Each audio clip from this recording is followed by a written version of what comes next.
Test 1, 2. Whoa, that's kind of loud. How'd that happen?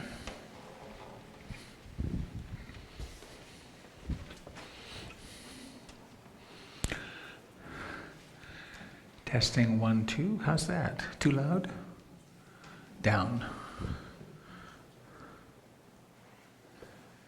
Hello. This is a test. Good? All right.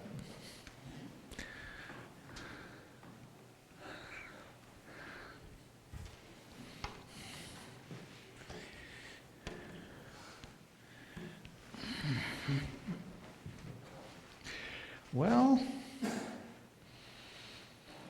happy Sunday.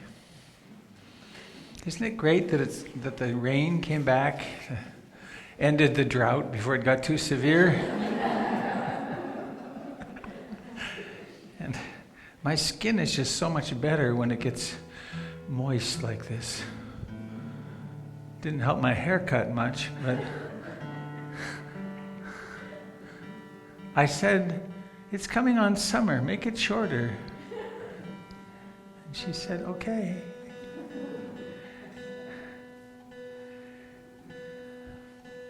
Come on, there we go. So, before we begin this, please take a moment and just turn and say hello to your neighbor.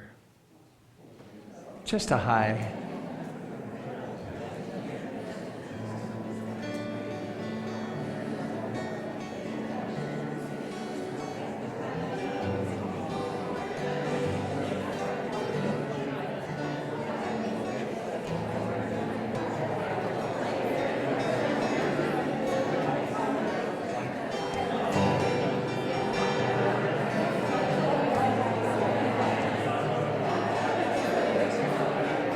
All right.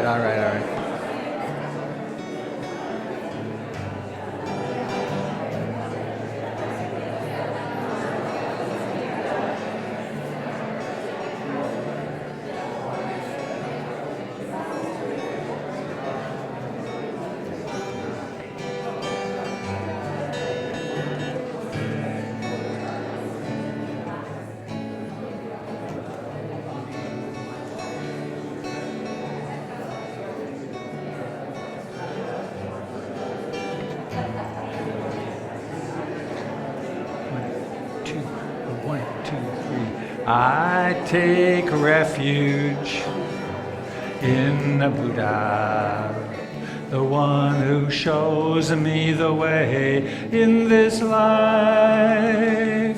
Namo Buddhaya, Namo Buddhaya, Namo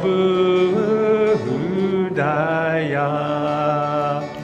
I take refuge in the Dharma, the way of understanding and love. Namo Dharmaya, Namo Dharmaya, Namo Dharmaya. I take refuge in the Sangha, the community of mindful harmony. Namo Sanghaya, Namo Sanghaya, Namo Sanghaya. Wow, that's fun. Let's do it again. Mindfully present in the breathing and the sound coming and the harmonizing of sound. Eeks. I take refuge in the Buddha, the one who shows me the way in this life. Namo Buddhaya, Namo Buddhaya, Namo Buddhaya.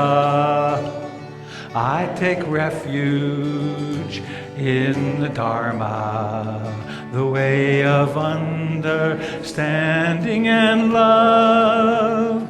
Namo Dharmaya, Namo Dharmaya, Namo Dharmaya. A whisper, I take refuge in the Sangha, the community of mindful harmony. Namo Sangaya, Namo Sangaya, Namo Sangaya. Nice.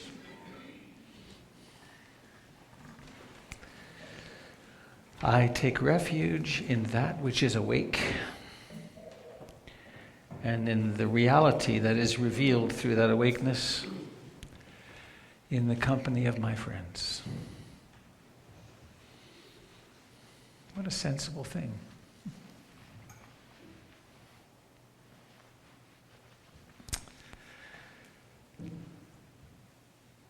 So, we stop. We stop the body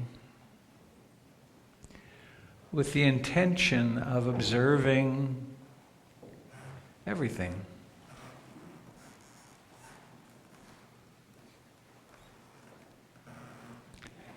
To notice the contact the body makes with the floor. To notice the aliveness of the body.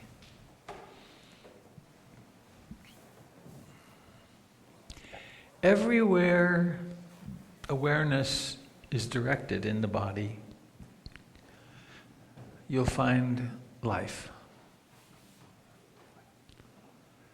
We can put words on it: tingling, vibrating, warm, cold. But the experience is before words. It's awareness meeting life.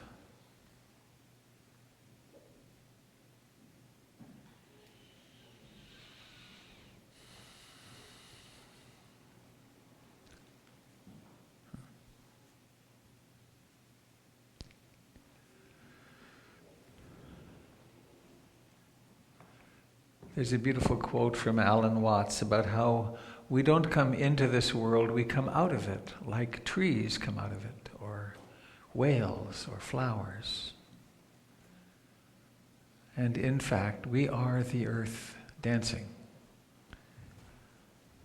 We are a manifestation of this mysterious thing called life.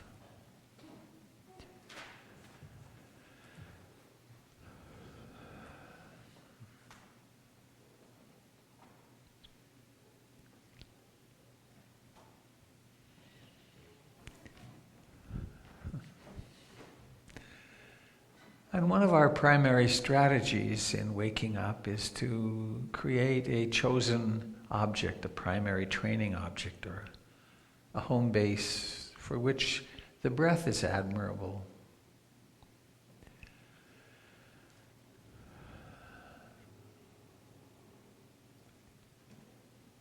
And we can attend to the actual sensations in the body as the body breathes.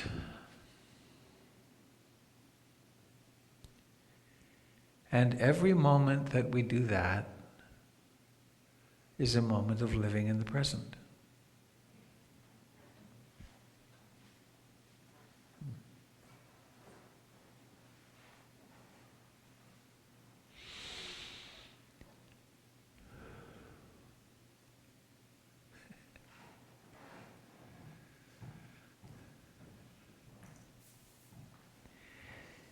One very common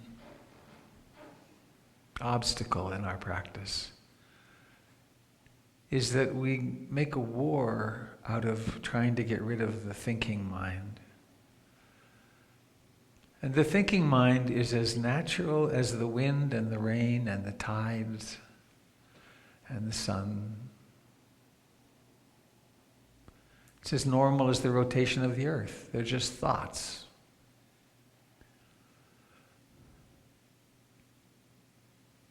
The only problem is that we believe them. We think we are them. We fall into trance, into the trance of everyday life.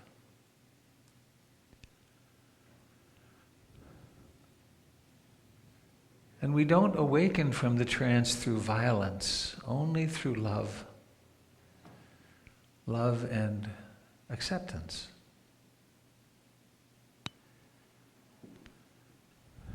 So please come home to the breath, the sensations of breathing as you can, when you can. And observe the mysterious thing that happens, how self-reflective consciousness disappears completely. And we become lost in the past and future, emotions, moods. And then mindfulness mysteriously, magically appears, and suddenly we're here in the present again. It is truly like waking from a dream.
Sometimes it's difficult to find the breath at all.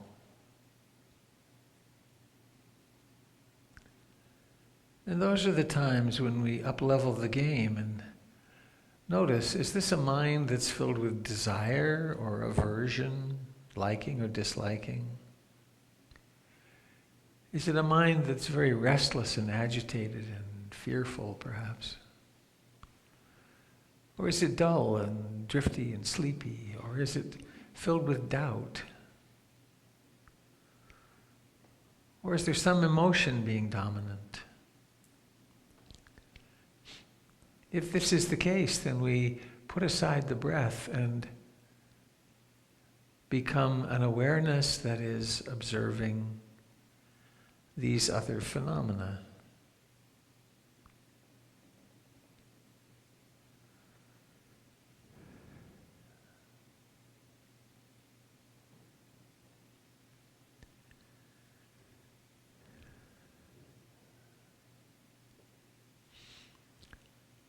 Sometimes it's helpful to use notes with the breath, rising, rising, falling, falling, little words in the mind, or even counting, breathing in 1, breathing out 2, up to 10, and start over.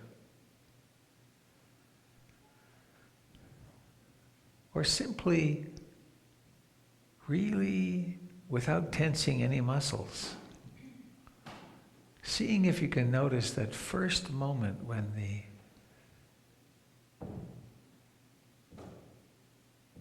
the hunger for breath occurs.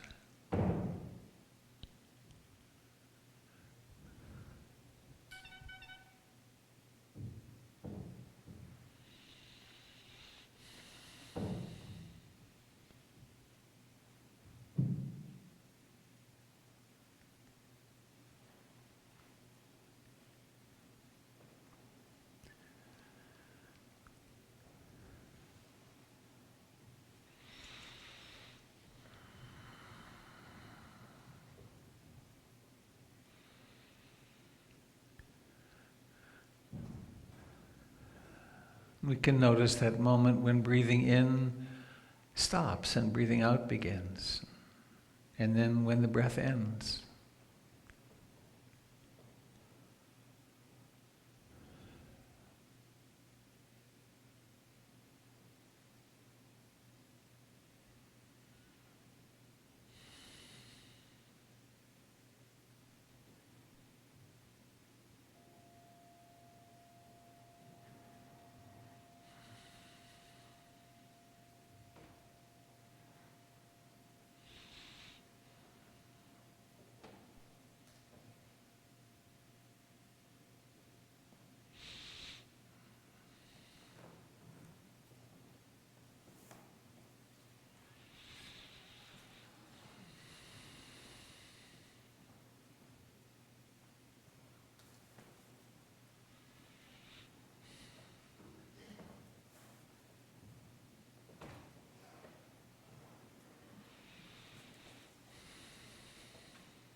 You may discover that sometimes the mind wanders off and there is unconsciousness for a minute or minutes.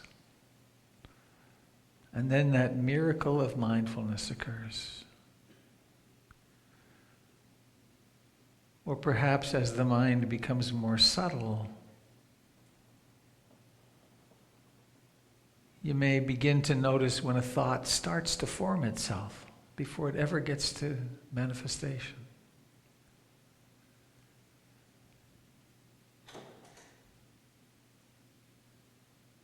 In both instances, this is perfect practice.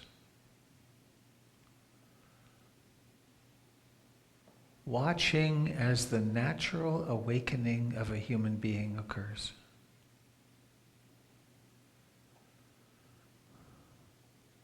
Like flowers open in the spring, we humans blossom in our own way.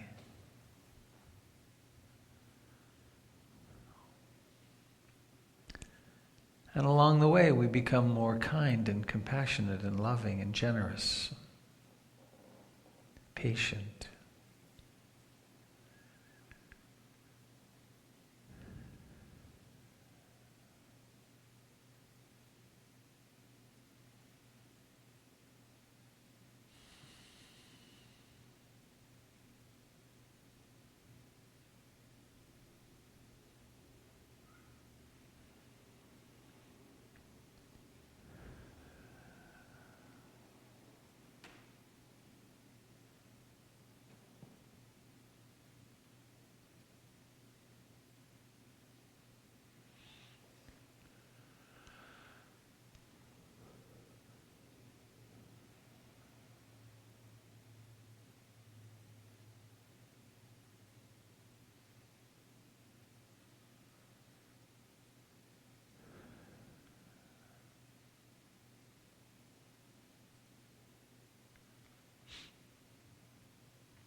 We chant about taking refuge in the Dharma, in the way things actually are.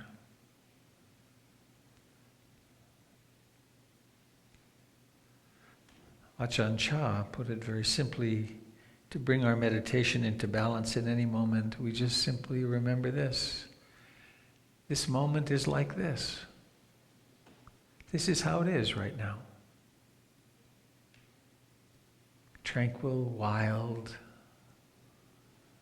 heart closed and tight like a piece of coal, or wide open and spacious.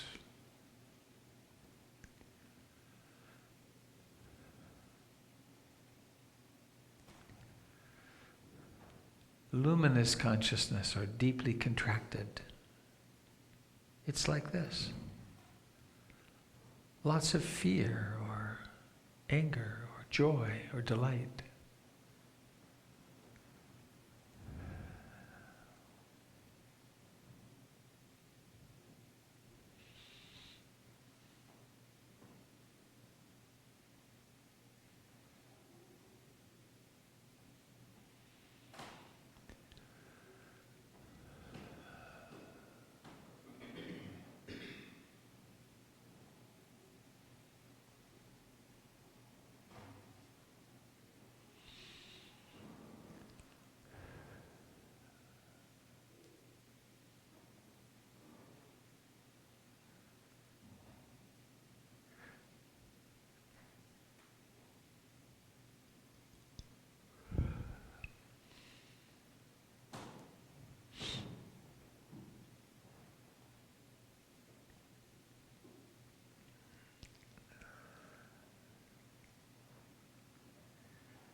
each breath is unique.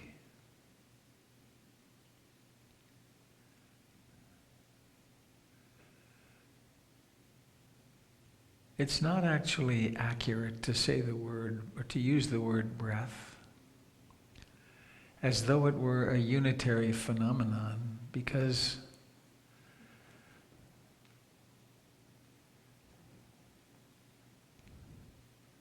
a nanosecond after it begins, the beginning is gone.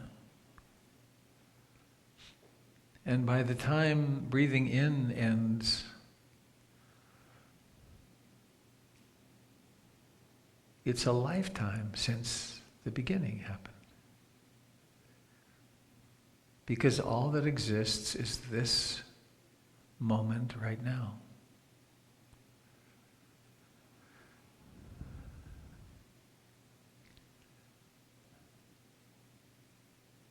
This capacity of living in the present moment is the doorway to freedom and reduced suffering.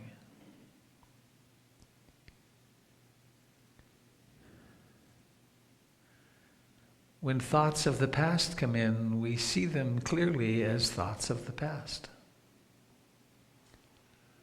When worries or plans or thoughts for the future arise, we see what they are. They are fantasies, phantoms in the mind. When self-hatred manifests, it's seen as thoughts, emotion, malware.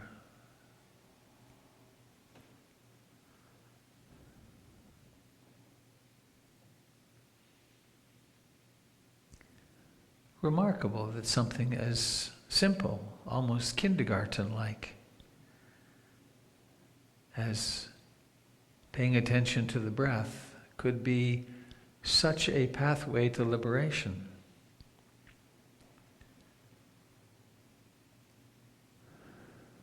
Such a door to liberation.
this moment is like this.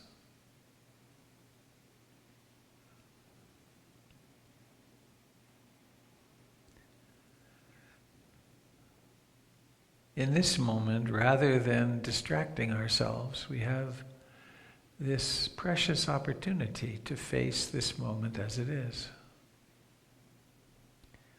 Content, discontent, happy, sad, interested, bored, etc., etc.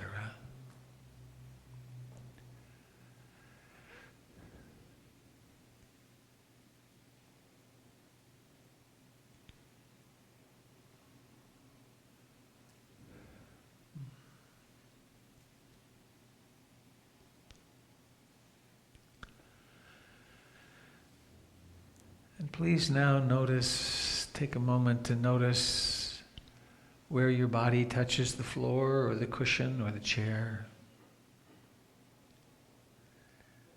Where the clothing touches your body.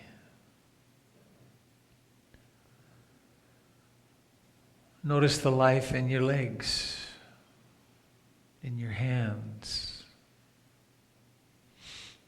in the face, in the eyes.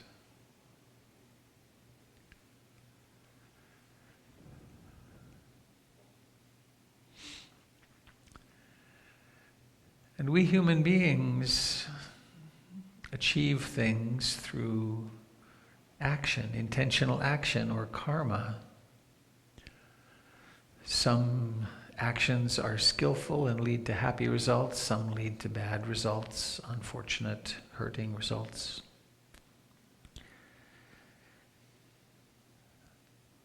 So I'm going to suggest a karmic action to form the intention to allow the eyelids to open. Pretty harmless intention. And then when the urge strikes, let your eyes open and see what happens. The conditions change. Light falls on the retina, and objects appear. Seeing.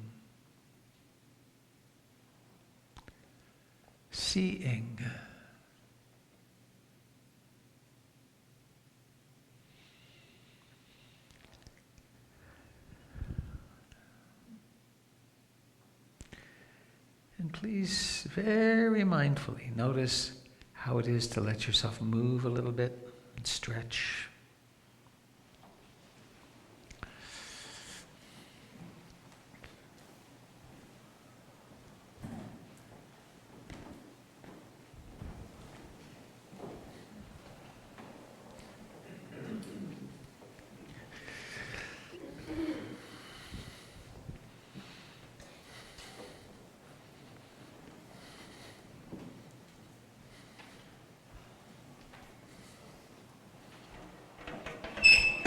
Squeak.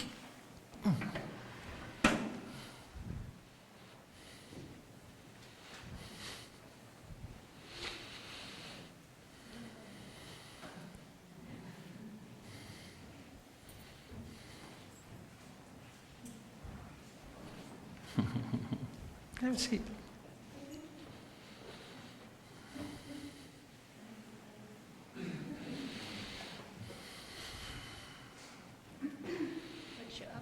I have a bit of a plan. Thought it might come as a bit of a surprise. This lovely human being came into my life, how long ago? When did you start this role that you played? Well, I came through the doors about 11 years ago. 11 years, and then when did you start working in the... About five and a half years. So 11 years, Kate walked through the doors. 5.5 years ago, when that means for 7 years or 6 years, I was here alone. And let me tell you, it was a huge change. And so we've had the opportunity to work cheek by jowl for these years, and it's been, oh, teary. Yeah, me too. It's been way more than a working relationship. It's been a friendship, it's been colleagues, it's been helping each other through some very difficult times. And Kate has brought structure and order and the size of the community right now and the classes that are happening, the order that's there in our financial circumstances, it just wouldn't exist had Kate not been here. And there are people, I know there's people in this room, I know, who have come in really disheveled. And Kate's been there much more than someone in the office doing the clerical, the administrative stuff. She's been there with her big, beautiful heart, picking people up and pushing them to the right direction. And she's done that with me a fair number of times. She has carried the ball when I carried the ball, sports analogy, eeks. Sportsing, right. Well, we didn't sports so well this time. I think we were sportsing better last week. For instance, after Ruth died, I really didn't function very well for a couple of months. And Kate was here to keep things really running. And so I am profoundly grateful. And she's moving into retirement. I know from a text I got yesterday, she's practicing backing up her camper trailer. And she actually bragged that it was between the lines. It showed. I got it into my driveway too. Oh, the driveway too? Wow. So, I don't know if you want to, but if you'd like to say a few words, it would be just great.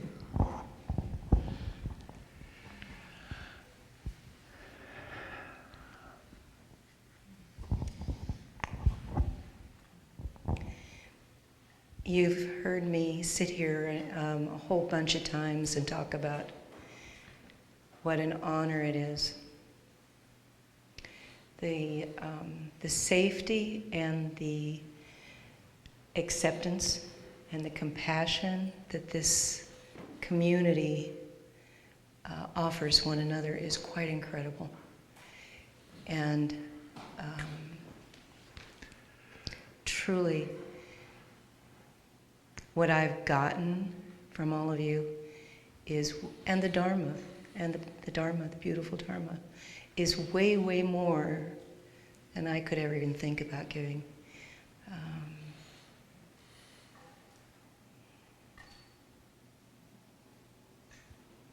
An open heart is open to the inside as well, and the acceptance.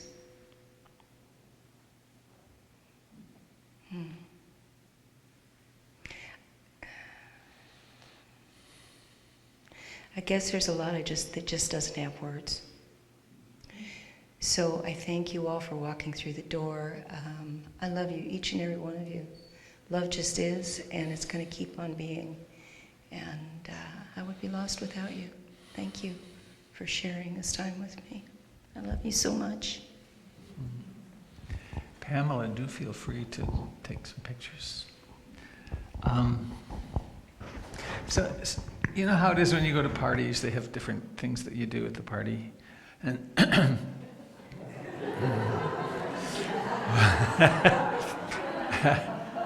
we're gonna do crowd, we're gonna no. Jump into the crowd, Kate. No. What's that called when you Crowd surfing. crowd surfing? Oh, it is crowd surfing. Okay. I'd like us, please, to form 2 large circles right around at the perimeter of the room. So let's do that, please. 2 concentric circles, one inner and one outer. And Kate and I will be in the outer circle. And if you need to move chairs, it's a little complicated, but all right.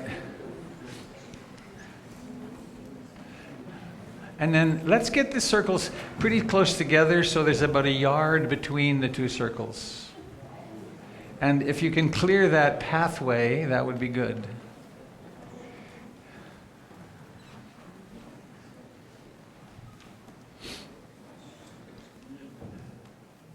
Those of you toward the windows over here, can you move back a bit? Like move the chairs and move so you're close to the people behind you, like a yard apart. Social engineering. There's a beautiful chant that we do on retreats when someone leaves. It's an ancient chant. It goes like this. Gate, gate, paragate, parasamgate, bodhiswaha. It means gone, gone, gone beyond going. Hail the goer. That's one translation. So I invite you to join me in this chant. We'll get it going. Gone, gone, gone beyond the beyond, hail the goer. Another translation. Gate, gate, paragate, parasamgate, bodhiswaha. Gate, gate, paragate, parasamgate, bodhiswaha. Let's pause. Now with the inside circle, please turn and face the outside circle.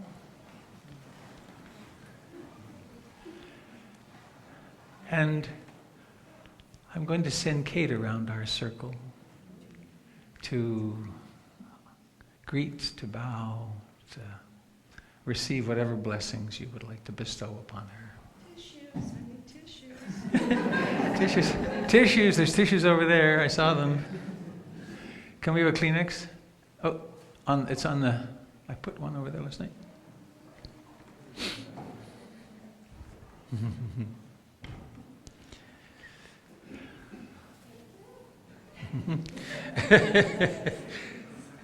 All right.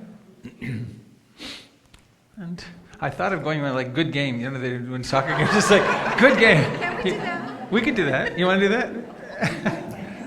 Good game. Actually, that takes me back to French Canada. Good game, Henri. You bet. I shave in Montreal, Detroit, Chicago, all on the same blade.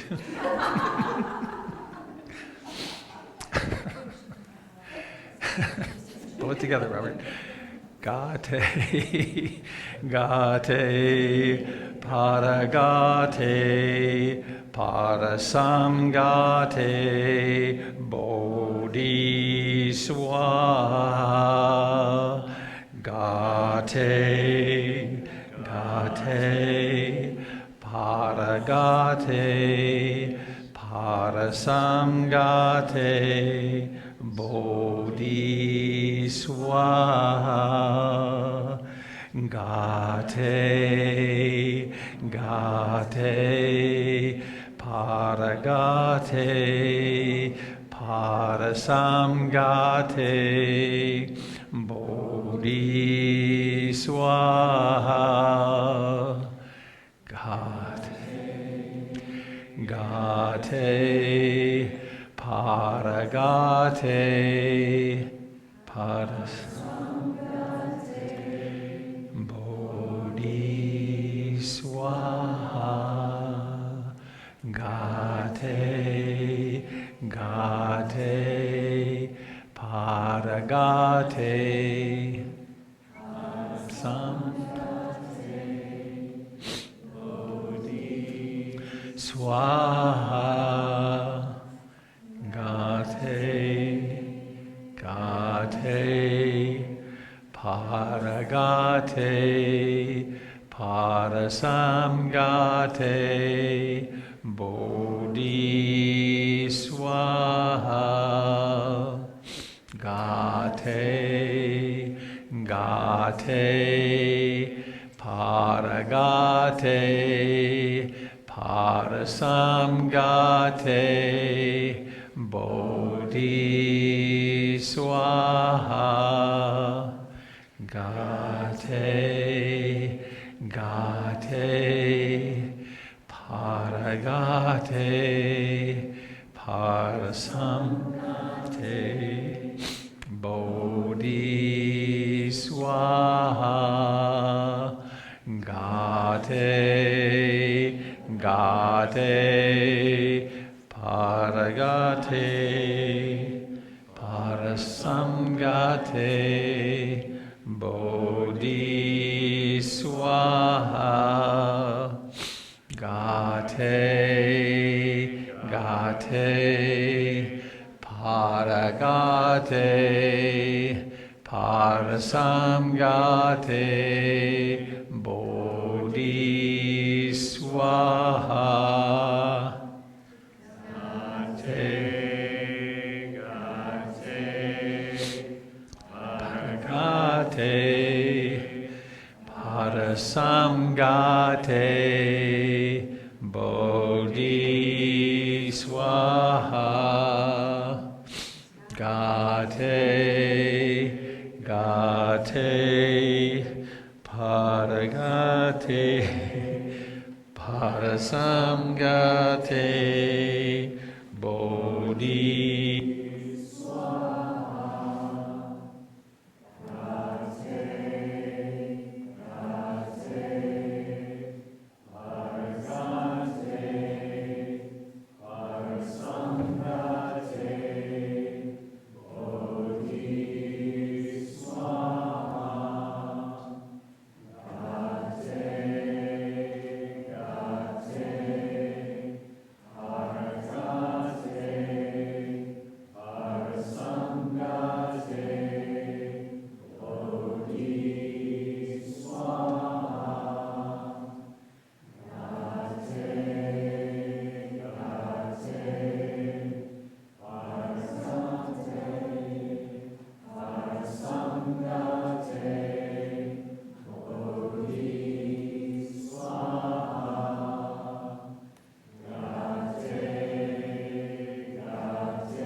Bodhi Swaha.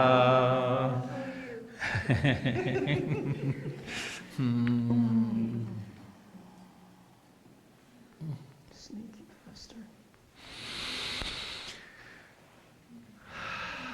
Kate is, of course, blessedly not going away. She will be continuing to teach here at PIMC, and she is herding the cats of the Teachers Council. But we have a meeting next Friday night, and she's helping, she's doing some hospitality, so she's still going to be very much here, but as a volunteer, and not all the time. She's threatening to go on trips.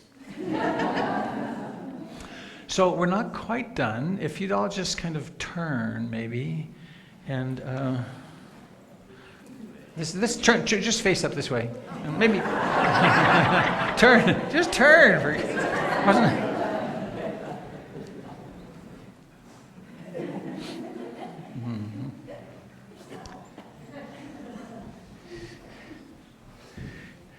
If I missed a face, I love you. Come with me.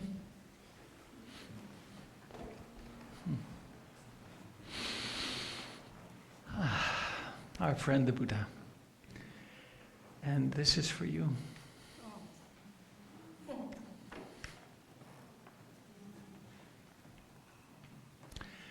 manifesting your beauty in this beautiful form. Because you've been here for us in so many ways. Mm-hmm. She's gorgeous, it's true.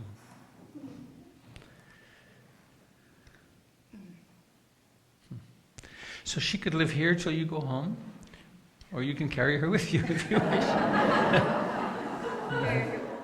Can I take the microphone? You can take the microphone, sure.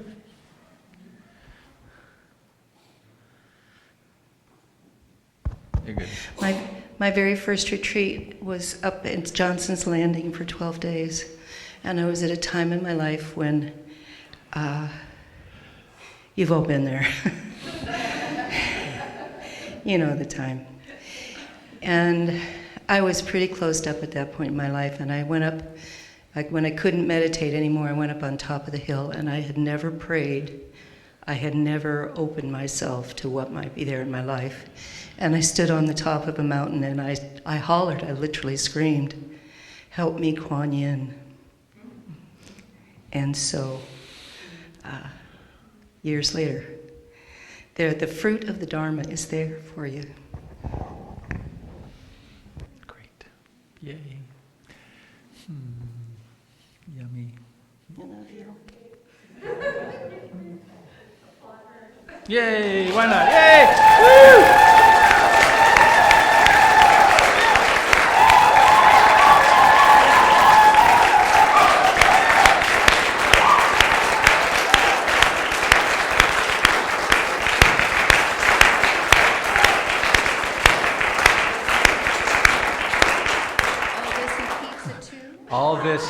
All this and pizza too. It's Thank You Sunday. So we'll take a 5-minute or so pause now, and then come back and do announcements, and then I have a talk to share with you.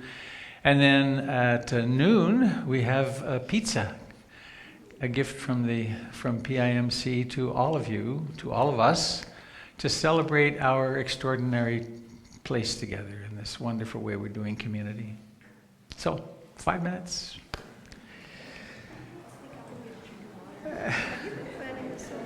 Yes.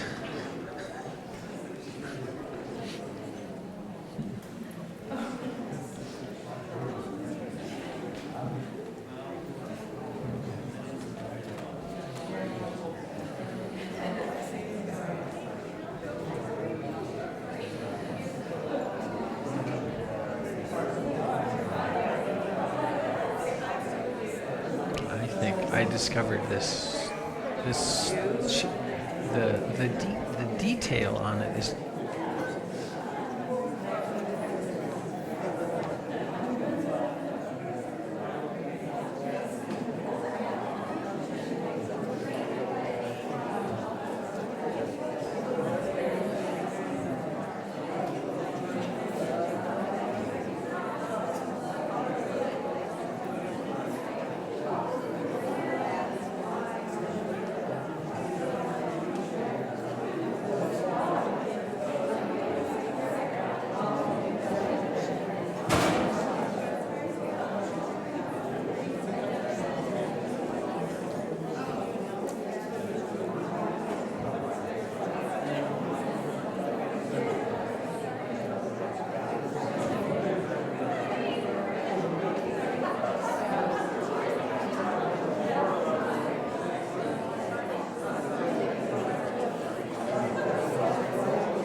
Announcements. The practice of speaking and listening. Hearing. Hear ye, hear ye.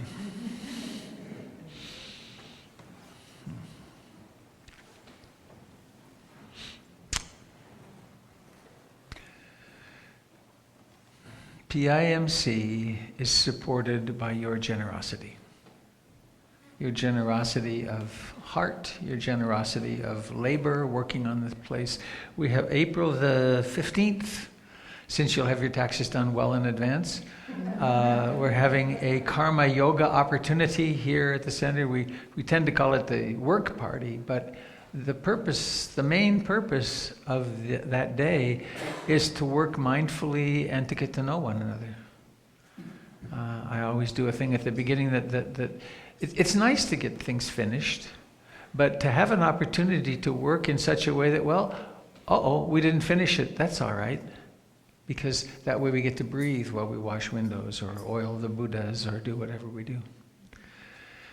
And this practice of dana or generosity also can manifest in the monk's bowl that was mine back in Burma 40 years ago.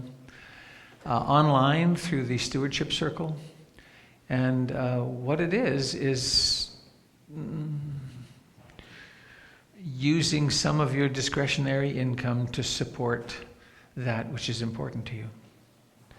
Certain bills, the gas and all those things, you better pay up or they'll cut you off. We'll never cut you off.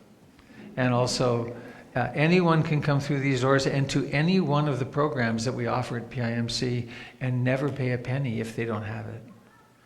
And it's very much in keeping with the Buddha's teachings, which is that the teachings are priceless. They cannot have a price on them. So I invite you to reflect on, in a certain way, it's getting into NPR thinking here.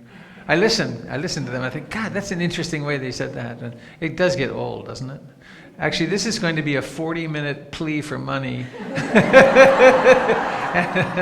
And if we can just get another 200 donations, then we'll go back to our regular programming.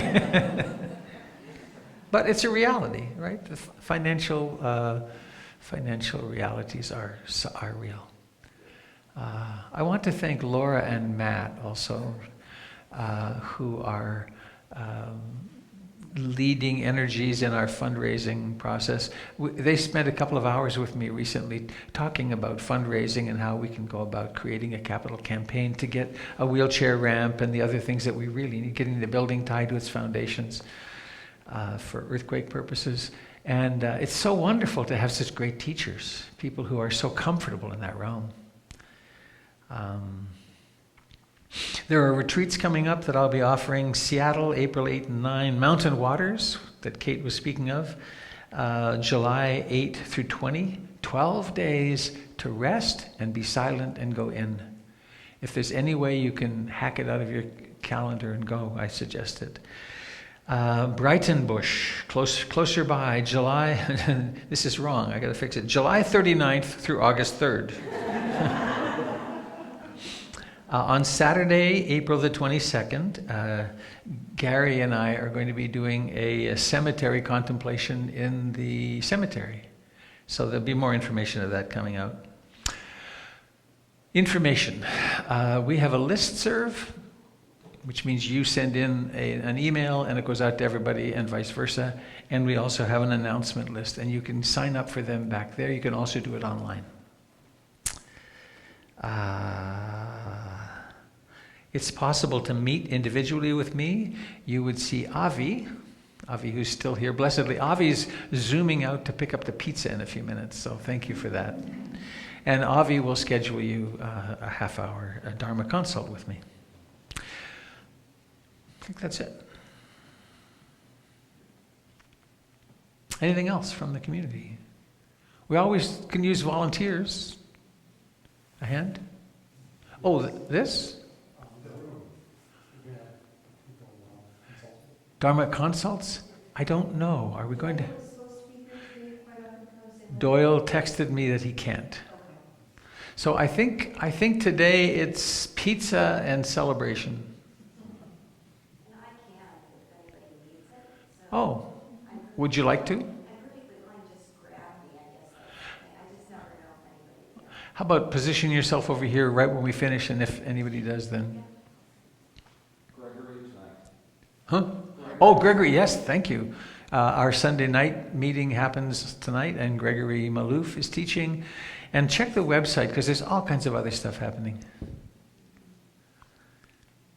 Hadley. I just wanted to mention that if you don't know, we have a wonderful library in the opposite room. It's called the Barking Dog Library. If you have any Dharma books that you're done with or would like us to hold for, we'll hold them for up to 500 years. We're in the library. Just bring them in and donate them anytime. Thank you for the ones you have donated so far. We're a zero budget library. It's fabulous. Come visit.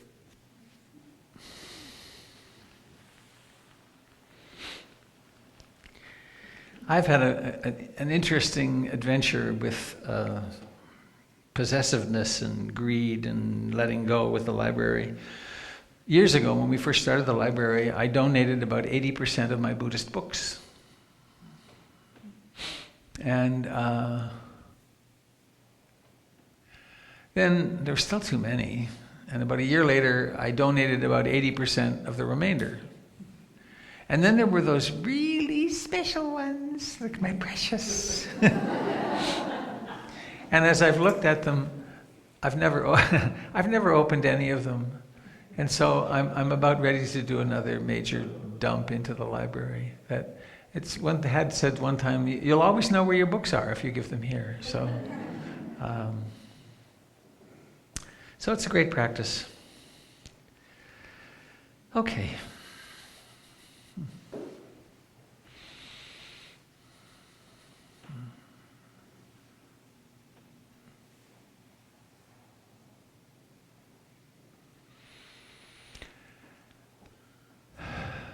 Have you noticed how challenging life is? Having a human mind that does all the things that human minds do.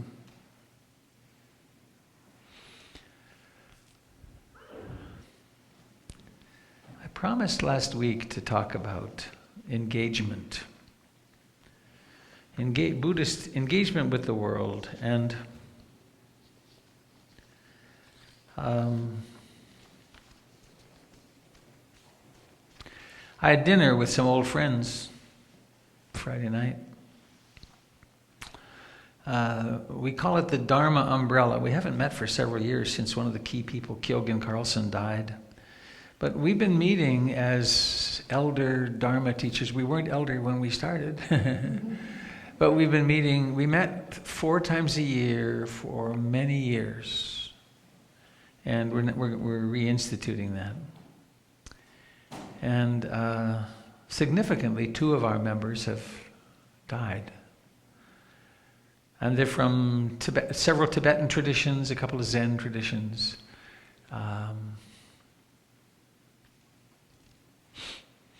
One of the things we talked about was Dharma and Politics. And the complications of that. And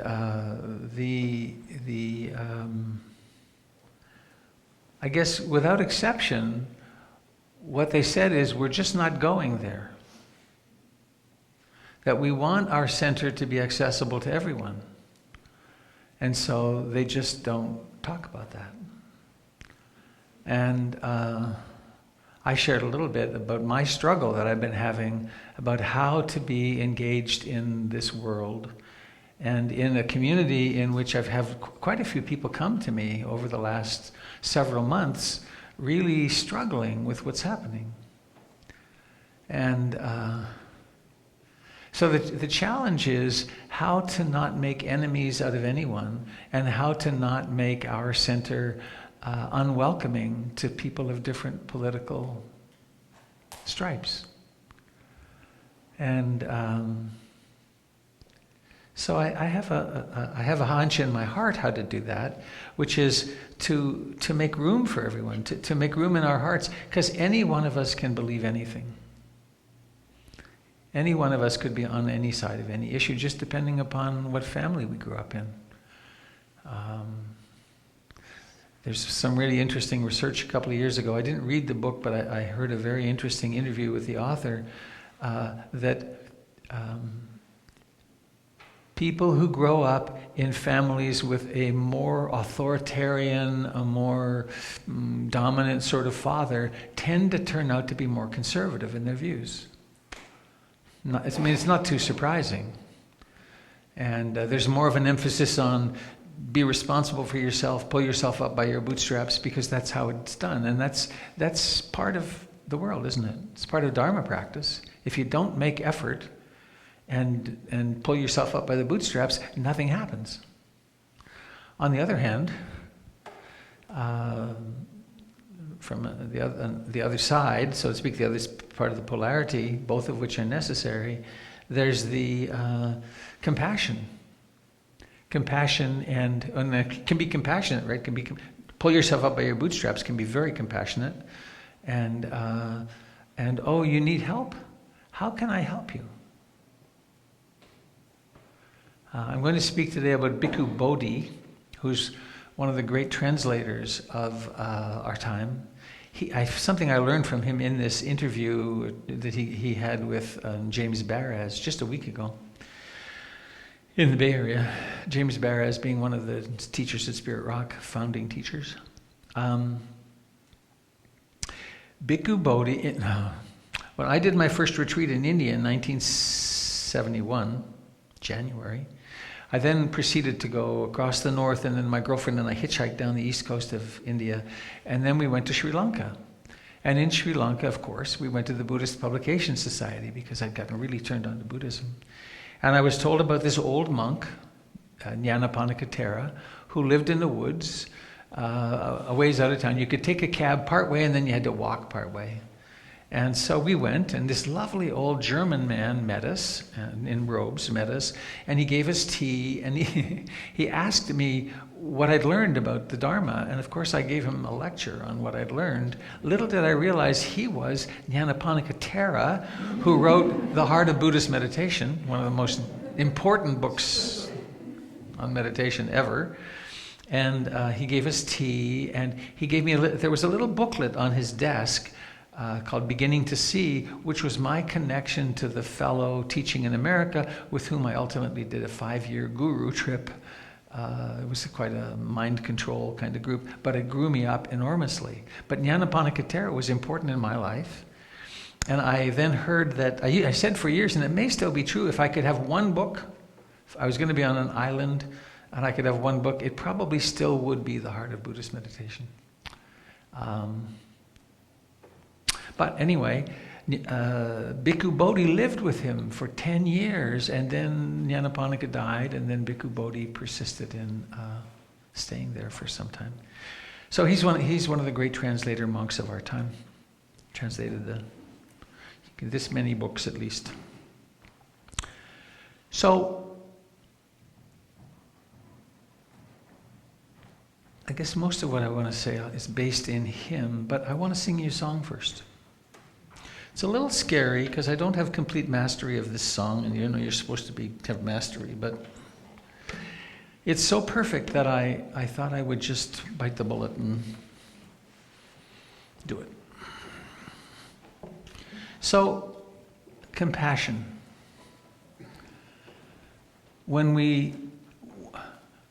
Love means there's room for everything. Right? When you're loving yourself, you're accepting, well, there's this in here, there's this in here, there's also this. When we love another, we're willing to accept, well, they're like this. And it's the human condition. So I will love them. Doesn't mean I will like them. Doesn't mean I will support keeping them in office. But I will do my best to not fall prey to creating enemy images in the mind. Because we are all one. Right? And policies and practices that recognize that we are one, and that the least among us is worthy of our compassion. That's what leads us toward happiness. When love meets suffering, it turns to compassion. right? You're open-hearted, and it meets suffering. And the impulse, thank you, Avi, the impulse is, how can I help? Right? When love meets delight and success and happiness, it transforms into sympathetic joy rather than jealousy. And when we are overwhelmed, when the weight of the world and the weight of our own lives is overwhelming us, there's a fourth. These are called the Brahma Viharas, the abodes of the gods. And the fourth one is equanimity. And that is the capacity to accept the world as it is, with all of its beauty and all of its ugliness. Realizing that is how it is. And if we can't do that, as our Dharma practice deepens and we become more and more compassionate, we can just flat burn out. And when we burn out, then we get irritable, unhealthy. So it's very important to move in this direction, also of great wisdom. But this song touched me very deeply when I heard it. It's the Avett brothers. When my body won't hold me anymore, and it finally lets me free, will I be ready? When my feet won't walk another mile, and my lips give their last kiss goodbye, will my hands be steady? When I lay down my fears, my hopes and my doubts, the rings on my finger and the keys to my house, with no hard feelings.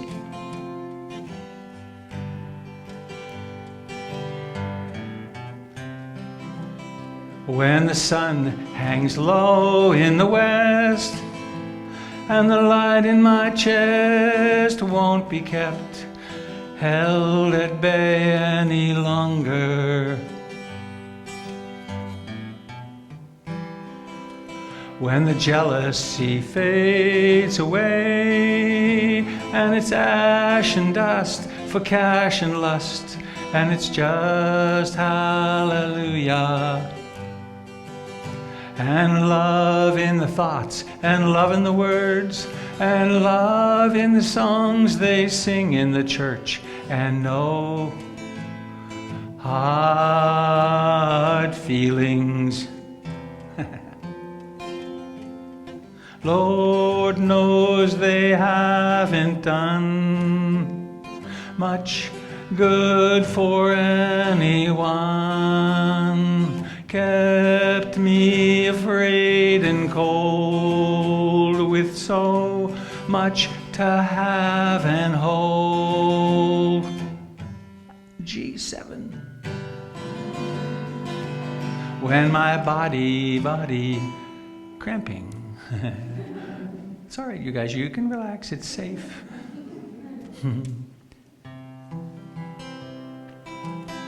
When my body won't hold me anymore, and it finally lets me free, where will I go?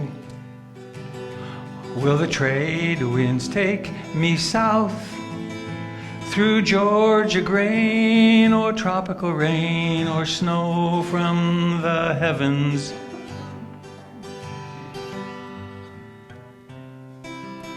Will I join with the ocean blue, or run into the Savior true, and shake hands laughing, and walk through the night straight to the light, holding the love I've known in my life, with no hard feelings?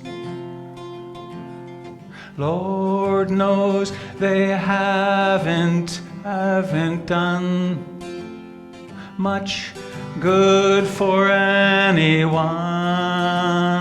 kept me afraid and cold, with so much to have and hold. Under the curving sky, I'm finally learning why it matters for me and you to say it and mean it too. For life and its loveliness and all of its ugliness, good as it's been to me. My favorite part. I have no enemies. I have no enemies. I have no enemies. I have no enemies.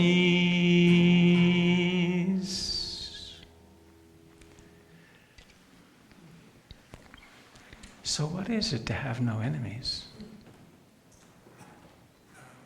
It is, I think, to not harbor enemy images. It's to remember that every single one of us is here for a few eye blinks and then is gone.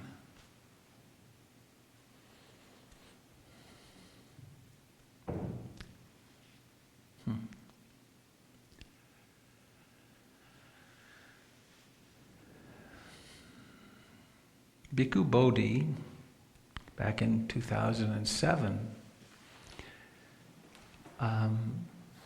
wanted to do something in the outer world, not just teach people to be introspective and to work on personal awakening. And he came up with a term he calls conscientious compassion. And what he proposes is that when we see something happening that actually is harming people, that it's another step, or if we dig down deep inside or pay attention, we'll discover that there is an impulse to act. It's not just I feel compassion for the world, but whoa, there is some injustice happening here. And so how can I help? And he started with I think it was a $20,000 budget, the Buddhist Global Relief Organization, with the intention to solve the world's problems. And then they focused that down rather quickly to hunger. So they started working in various hunger projects, and they realized, again, rather quickly, within a year or two or three, that the most effective way they could work was to work for the education of girls and the empowerment of women through small loans, helping women become capable of making a living. And so they now have a $500,000 a year budget and 32 projects ongoing. It's the Buddhist Global Relief Fund. They have them in countries all over the world, countries where there's no Buddhism. And one of the ways they do it is that if you want, they'll give a family a month's worth of rice as long as their daughter gets to stay in school. And they have girls now in high school headed for college, over 200 of them. And as is typical with women around the world, they will get educated and go back to help their community. It's a very common phenomenon. So that's coming out of Bhikkhu Bodhi, the recluse, the monk, who I met him, I guess the second time, but the time I was really impressed with him was at a Buddhist teachers conference where he insisted that we put on that we put climate change right in front of us. That if we didn't pay attention to that, we were being we were being irresponsible. So, I didn't get this all perfectly ordered. I like to get a talk of this ilk more together, but this is it. So, have you seen this around? It says, in our America, all people are equal. Love wins. Black lives matter. Immigrants and refugees are welcome. Disabilities are respected. Women are in charge of their bodies. People and planet are valued over profit. And diversity is celebrated. Those are values I can get behind. And those aren't Republican or Democratic values. Those are human values.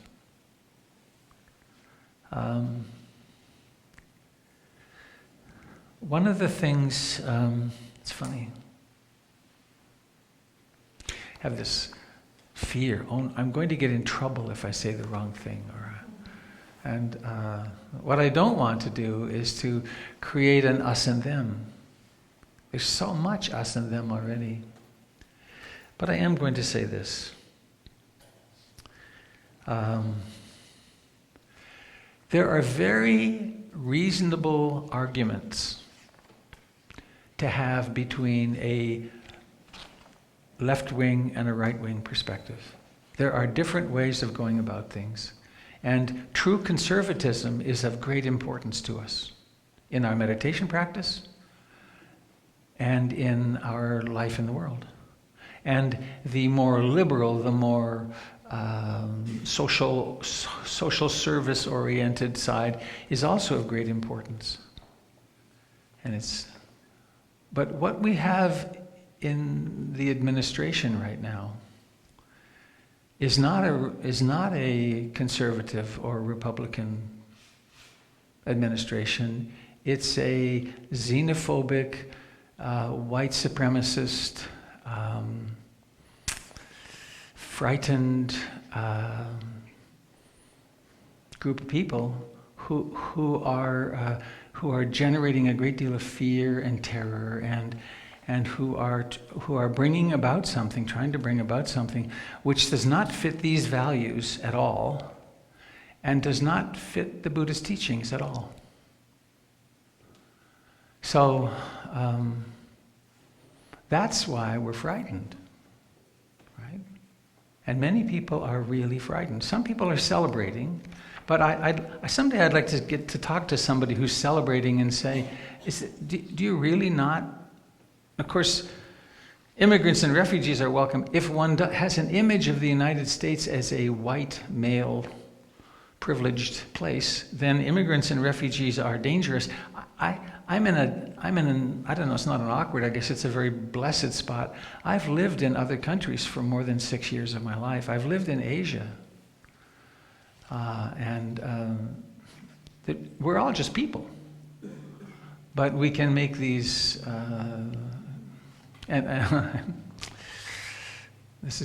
we are still at greater danger of our refrigerators falling on us than we are of being killed by terrorists. The threat from terrorism is actually, realistically, minuscule. But it's being turned into this big, terrible thing. Imagine wasting all that money to build a wall along the southern border. A wall that walls don't work. They didn't work for the Chinese, and they're not going to work now. And that's a hate-filled undertaking. So,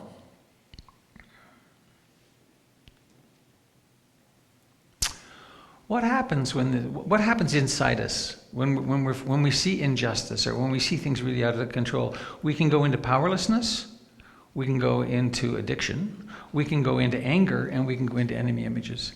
And Bhikkhu Bodhi was really this was I think the most novel piece.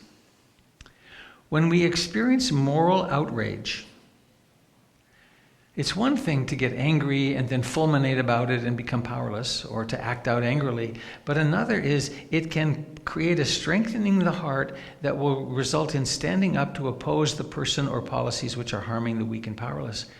And it's the definition of conscientious compassion. If we look at anger, we look at the anger that's arising out of this, what we're seeing, and we take care not to generate and not to live in the enemy images, we can look that the anger actually has a wholesome root. The anger is coming out of compassion. So it's a beautiful thing. It's a thing that realizes, interruption from the right side here. The thing that's poked me is I've seen a couple of videos of people being arrested and taken away who've been here for 20 years or 30 years. I think of that happening in my family, and how can they do that? So, if you're angry about injustice, Bhikkhu Bodhi's saying, wonderful.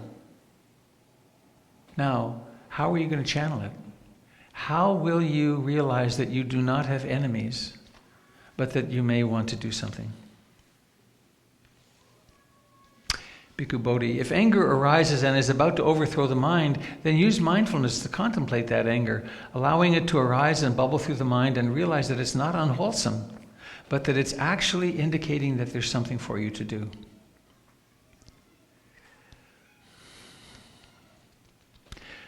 He went on to say, it's really not about political parties. We can say it's that, but it's about what are our values.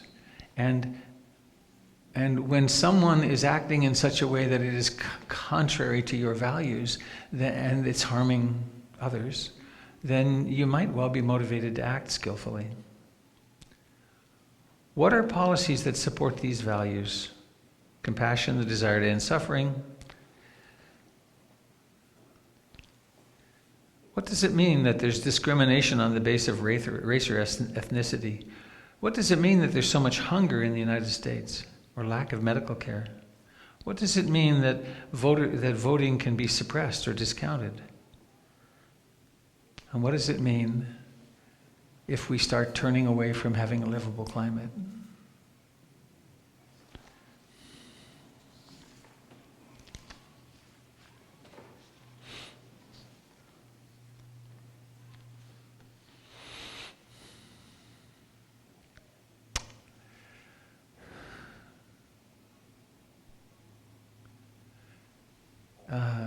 Bhikkhu Bodhi spoke about one of the sutras in the Pali Canon, Digha Nikaya 20. It's called The Lion's Roar of the Wheel-Turning King. And the Buddha had some things to say about governance, and one of the duties of a king, and it was to supply enough capital for people to actually run their businesses. But this was new to me, that one of the criteria, if you're going to be called a wheel-turning king, there must be no poverty within the realm. And you must be attentive to the poorest.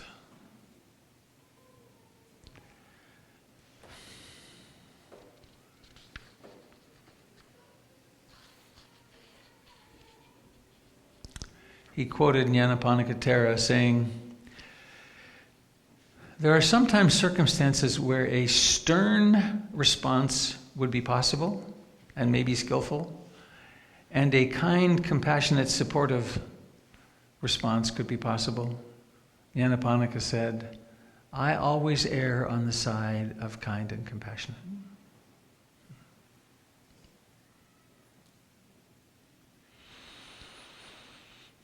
So,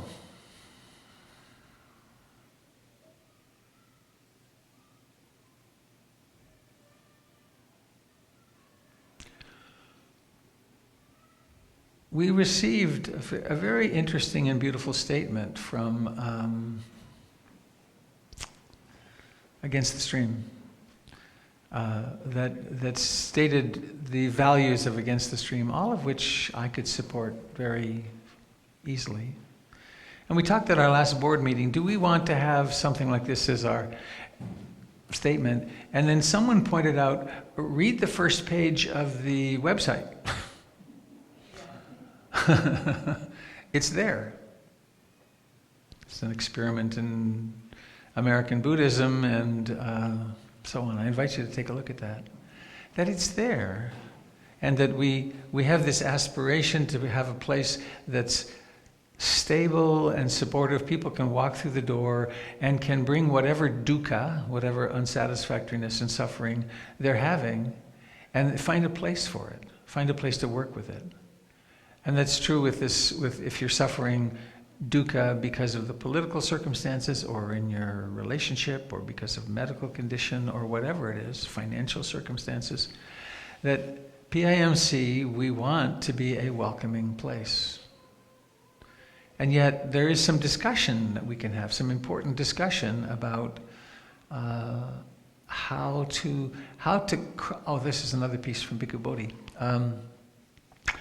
Someone asked him, well, how can we have conversations across the divide?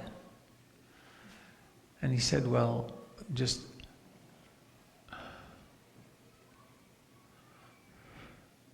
remember that anything you do for another affects yourself. It's the law of karma. And it's also do unto others as you would have them do unto you, the core Christian perspective.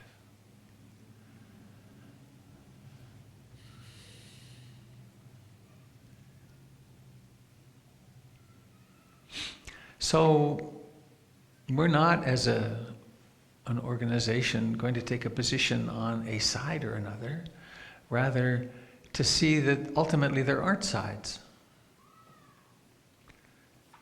However, there are issues, and some of us will be called and are already being quite active in doing something about them. But to do that as part of our Dharma practice, really with love in our hearts. And any time we notice that we're creating an enemy image, to stop and reflect and look at that, because that's the problem.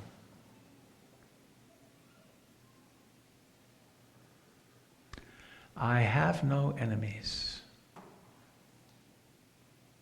I notice this mind creating enemies. There's people, every now and then someone will pop up from the past that there's maybe some unfinishable something, and it'll pop up with them, and it's kind of like, eh. And then, fortunately, or at least some of the time, there's enough mindfulness to realize that's the problem, right? That's the enemy imaging process, and I don't want to feed that. So, I guess we have a few minutes. I'm going to ask if there's any comment or addition or anything from you folks. This is a directional microphone. If you look, point in the... I'm going to have to turn it down. If you point in the top, it works. So, stiff.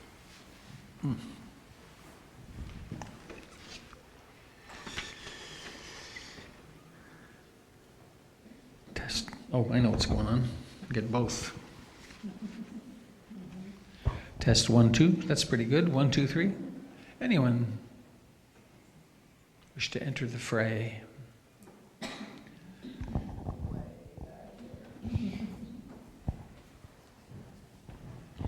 If I threw it, we'd get to do it once.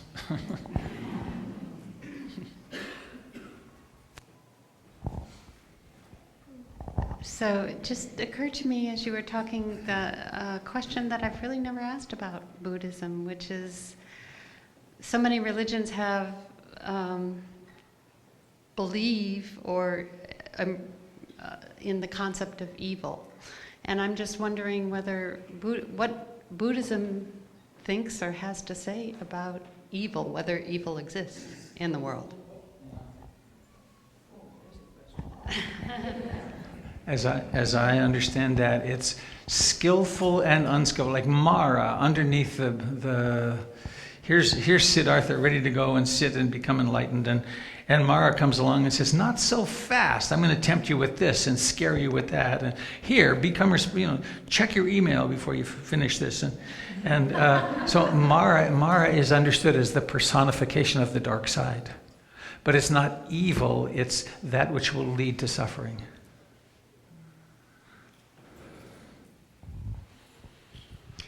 Yeah, excuse me, I'm starting to cough in the microphone. My wife is sometimes my Dharma teacher as well, and she has a phrase that she likes to do, which is, you'll never regret being kind to someone. Huh? If you think about it, yeah. Mm-hmm. And something else, we had a class once and someone brought up that there were causes and conditions that arose that got in the way. Actually, it was the fundraising meeting I think we had. The reason we haven't gotten to where we are because there's no causes and conditions that brought up where we need to be. And I think that that's also very true in the politics at this time, that the causes and conditions arose and Donald Trump became the emblem of that.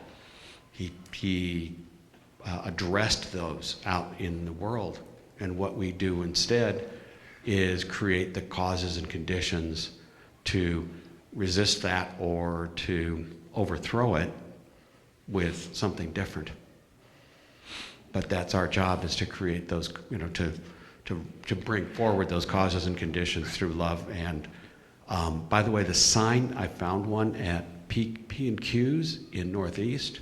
It's a market there. And Syracuse Cultural website has them as well. So I have one in my yard. And in terms of the causes and conditions, our entire meditative practice is about creating the causes and conditions for acting kindly. And that's the foundational practice. Without that, I think we're doomed.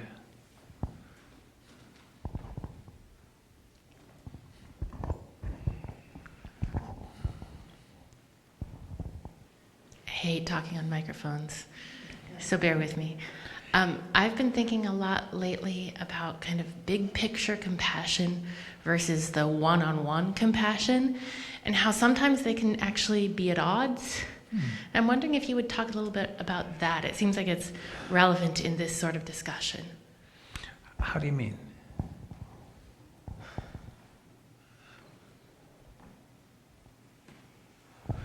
Sometimes the things that you can do right now that seem compassionate, if you took a bigger picture, if you looked at the impact long term, they might not be. And I've been trying to figure out how to deal with that.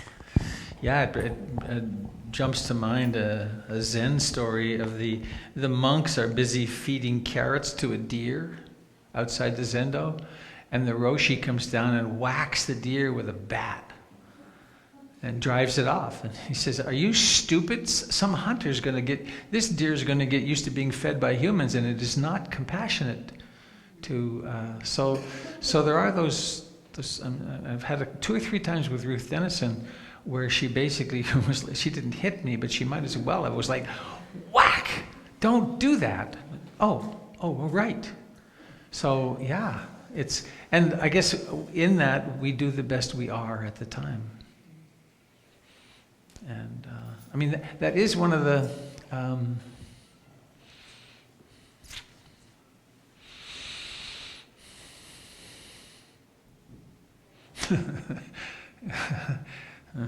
edit. edit.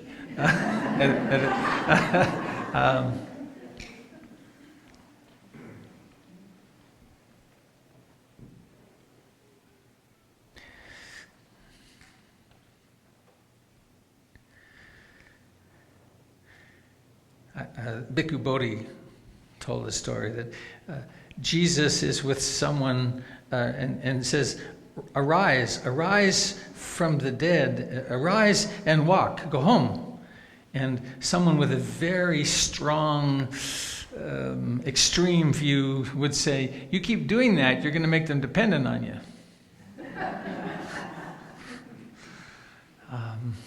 Sometimes it really makes sense to help someone arise from the dead. And other times it makes sense to say, Gosh, it's 1:30 in the morning and you said you'd be here at 11. No car for a week. Sometimes, both are crucial. Is that any help?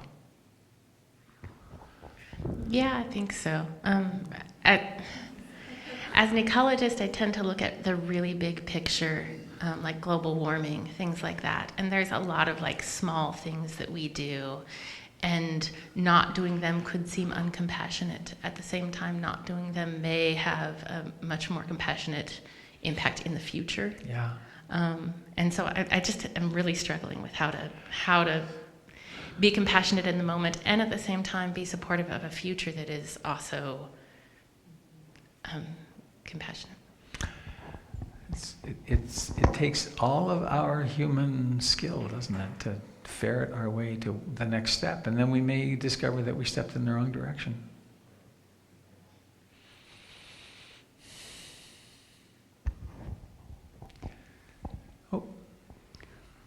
It's pep talk time.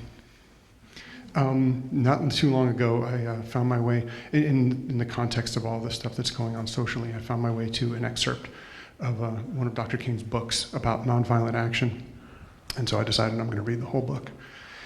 And I just want to remind everyone that, as I read this book, I was trying to put myself in the mindset of what was going on in the mid-1950s. This particular book was the account of the Montgomery bus boycotts. And, history has this way of repeating itself, no doubt. And they were dealing with a very similar mindset at the time. And one thing that struck me was that as Dr. King, a very young preacher at the time, had basically shown up in Montgomery not very long after, Rosa Parks decided she was not going to move from that seat, and forces started coming together, seemingly out of nowhere.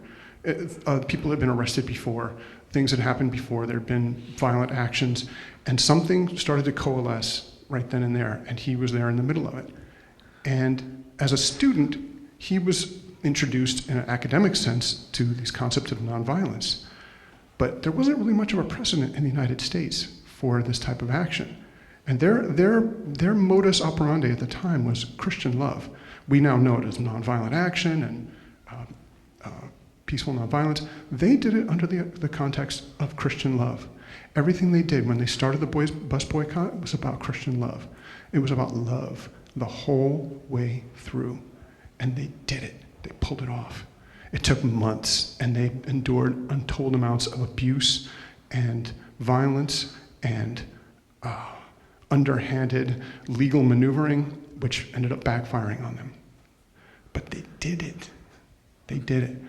The only precedent I could think of before that was the women's right to vote movement.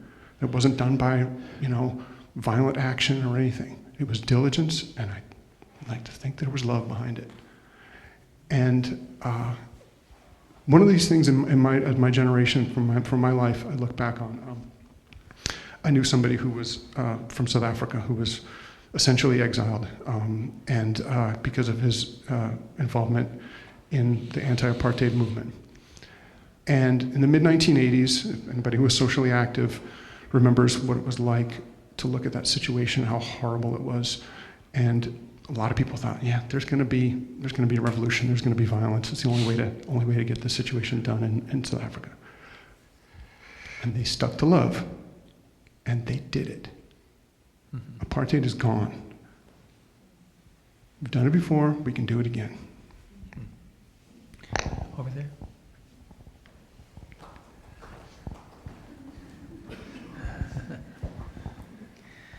What if we are running out of time for people to naturally wake up? What if perhaps compassion needs to be redefined as the imaginative skill to wake another? I know that for my son, when he was growing up, he would cross the road repeatedly without looking left and right. So one day, I put a watermelon on the street, and I ran over it. And ever since then, he never crossed the road. What did you put out in the street? A watermelon. Oh. And I ran over it. And after, the aftermath, I pointed out to him, this could have been your head. And ever since then, he never crossed the road. So in Tibetan Buddhism, the Shambhala tradition, they say that compassion, there are two levels of compassion. The first one is the feeble compassion, is where we are managing our wretchedness and how we feel when we approach another. But there's the grand compassion where we give the situation what it needs. And perhaps we're running out of time, that we need to give the situation what it needs.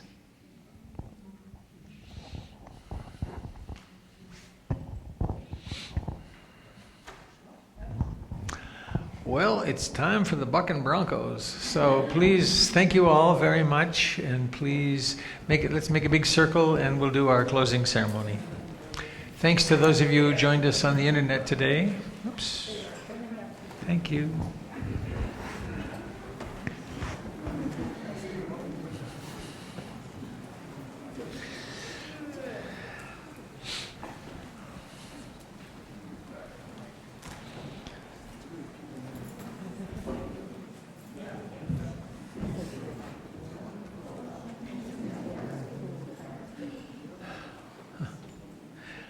I could just blow it out now.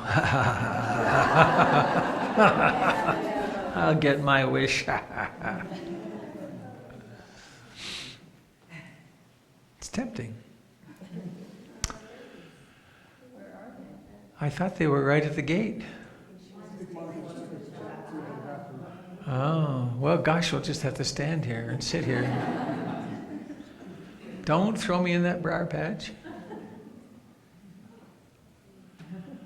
Standing, breathing, awake. We've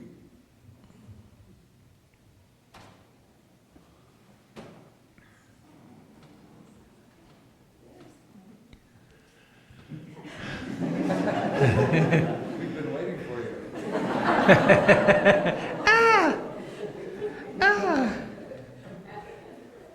And then there was that time I went in the room and there was that circle of people. And it was then that I knew for sure that... Here they come.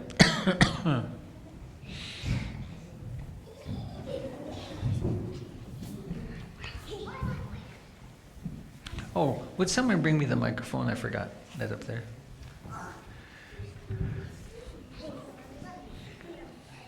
Thank you.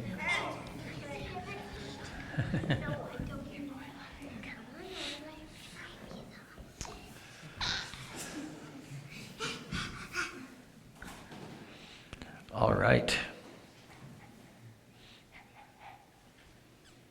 May I hold your hand? May I hold your hand? Thank you. Oh, it's cold. My goodness, have you been outside? Is your hand cold too? You're both cold. Huh. Oh well. So let's hold hands for a moment, holding this one-of-a-kind ever hand in our right hand and our left hand. And let's wish the person on our left a kind wish, a loving wish. And then the person on our right, our wiggly person on your right, wish them well, recognizing the reality of this life, how we flash through. And I think we probably have some dedicated... Can you see the microphone here, sweetie? To the left. Here it is, thank you. May all pizza be eaten. Should we do a different chant? Sausage. Remember that one? No. Yeah, it was about a year ago the kids came up. No, I don't remember. Test 1, 2, 1, 2. So, who do we have to do this today? Do we have somebody? Should we do May All Pizza Be Eaten? We could. Or we could do May All Beings Be Happy. Either one. Yeah. Your choice. Male beings. Okay. Go ahead. You start us. May all beings be happy. May all beings be happy. May all beings be happy. Sadhu, sadhu, sadhu. All right. And now everyone in the room gets to take a nice... Oh, may I have the microphone, please? Thank you very much. Everyone in the room take a deep breath and we'll do the usual count. Are you guys ready? Not yet, not yet. We're practicing patience. 1, 2, 3. Yes, we did it. Oh, thanks. So... please do come and join us for pizza and being together. Thank you, dear friends on the internet.